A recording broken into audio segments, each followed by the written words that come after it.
पुढची बातमी। देशमुख हत्या प्रकरणातील आरोपींना विशेष सुविधा दिल्या जात आहेत। गुन्हेगारांची बीड कारागृहातून दुसरीकडे रवानगी करा अशी मागणी धनंजय देशमुख यांनी मुख्यमंत्री फडणवीसांकडे पत्राद्वारे केलेली आहे।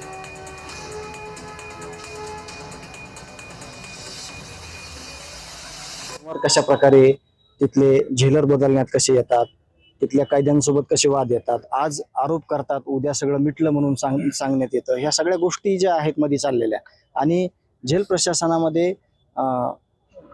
झेलर साहेबाच्या पाठीमागं त्यांना अंधारात ठेवून ज्या काही गोष्टी केल्या गेलेल्या आहेत ते जे तिथं जे बाकीचे आरोपी आहेत संतोषांना प्रकरणातले सोडून जे दुसरे आरोपी ते बाहेर येत आहेत, त्यांच्याद्वारे काही माहिती किंवा आम्ही जी आपल्याला माहिती पाहिजे त्याची स्पष्ट सगळ्या त्याच्यामध्ये मागण्या केलेल्या आहेत। याची उच्चस्तरीय चौकशी होऊन जे काही चाललेला प्रकार आहे तो सगळा सुस्पष्ट व्हावा या संदर्भातील हे पत्र आहे।